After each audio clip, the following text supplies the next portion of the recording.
all those stories are based on this worldwide system of celestial metaphor that we find in all these cultures around the world. But anyway, when I first realized that the Bible was based on the stars, then I had to ask myself, well, then what's the point of that? Why is the Bible and all these other myths based on the stars? What are they trying to tell us? Is it just a gigantic, crossword puzzle, an intellectual exercise? See how you can connect it to the stars? And I'm convinced that it's not that. A central part of their message has to do with this concept of self that you just mentioned, Darren, and recovery of the self. It's not just that we plunge down into this body and lose touch with the spiritual realm, or whatever you want to call it, the other realm that does exist, that is real. We lose connection with that, but also these cycles are talking about we lose connection with who we are. We lose connection with actual yourself. That is what causes. There's another psychologist who was a real pioneer, is a real pioneer in trauma therapy, Dr. Peter Levine. Yeah, Dr. Peter Levine, that Dr. Gabor Mate refers to Dr. Peter Levine, and Dr. Peter Levine says trauma is the most, and then he reels off a string of adjectives. I don't remember them all by heart, but it's the most ignored, the most unappreciated, the most denied cause of human suffering. He throws in about 7 or 8 other adjectives, but it's the most ignored cause of human suffering. It's the most denied cause of human suffering that there is. Trauma is disconnection from self, from family, from others, from nature, from the universe.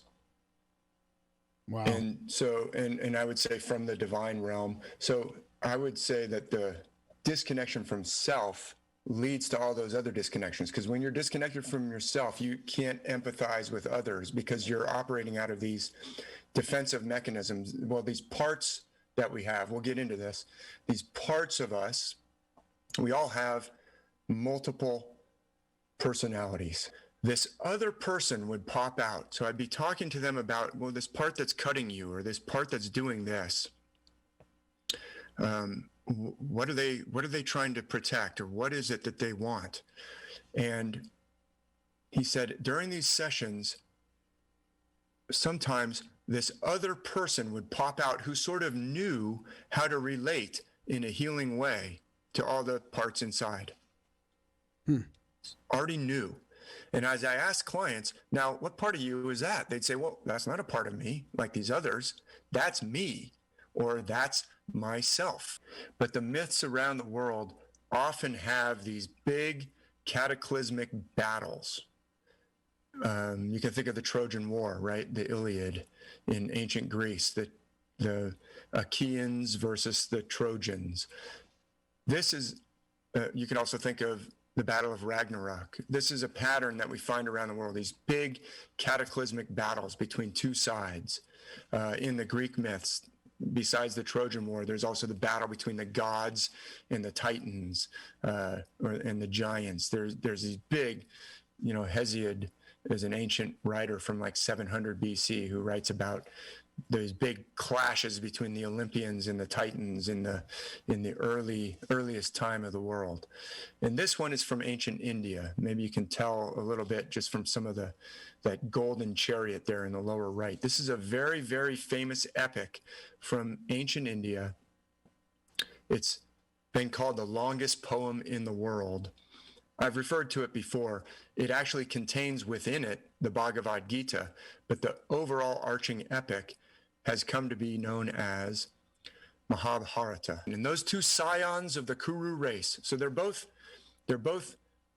descended from these ancient ancestors, Arjun and Duryodhan, but now they're cousins. This is two sides of the family. Those tigers among men, these are just, powerful tigers among men, on arriving there, saw that Krishna was asleep and drew near him as he lay down. They both want to ask him to be on their side, but they're not going to wake up the sleeping god, so they just wait there. But Sagittarius, in this case, is playing the role of Arjun, or Arjun is definitely associated with Sagittarius. And I talk about more evidence for that in some of the things that I've written, particularly in that book from 2019, The Ancient Worldwide System. And here's some pictures here's Arjun and Krishna. This is a picture of Arjun and Krishna I think this is from the 1800s or something, but, or maybe even the earlier 1900s. But you can see that Arjun has his hands folded together. He's got a crown that's got kind of a, like a spike coming off the back of it, just like Sagittarius has a diadem or like a feather coming off the top of his head. But you can even see the bow down on the ground next to Arjun, and you see his quiver of arrows on his back. So figures associated with Sagittarius will very frequently have a bow as their weapon.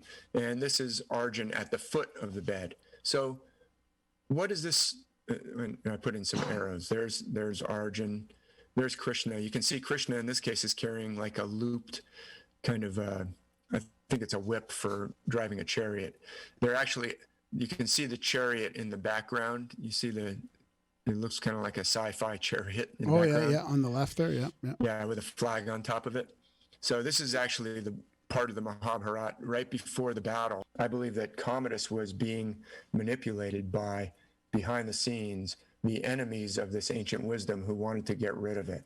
And it was a power struggle. So in the Roman Empire is when literalist Christianity, the literalist interpretation of these ancient scriptures, started to gain more and more strength and eventually took over by the time of Constantine.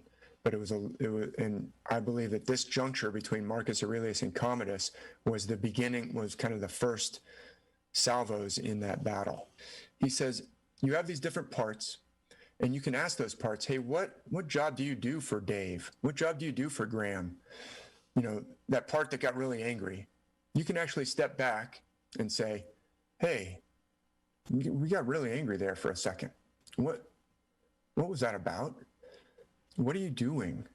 Why are you so angry? And you can ask yourself that question. You can ask your part that question. Yourself can ask the question. Dr. Schwartz talks about putting a buffer in, or Dr. Gabor Mate talks about having a buffer between that when that feeling starts to surge. That's what that space for a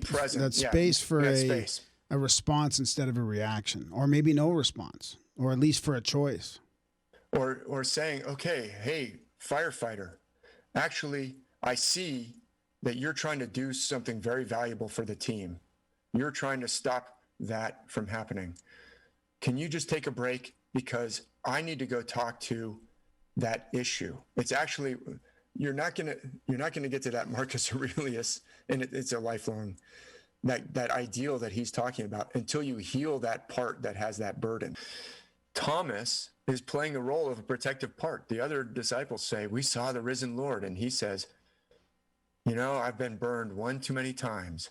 I do not have the luxury of being so gullible as you guys are.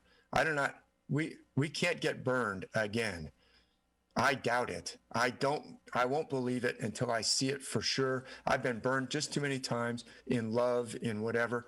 That is a protective part coming in and saying, no. Don't tell me that you saw the risen Lord. It's not that you're getting rid of the Thomas part or the whatever part. You want it to be, you want that team to live up to its full potential. But guess what? They're not. They're going to be self-sabotaging each other and doing, you're not going to live up to that full potential until you start to wrestle with these things. And the myths are showing us that. And yet we, at first, this talk of higher self is like off-putting, or like, like we resist it. Yeah. So the myths are like showing it to you in a way that gets through those defenses. Yeah, I like the deeper self thing instead. That's good. Or the authentic self.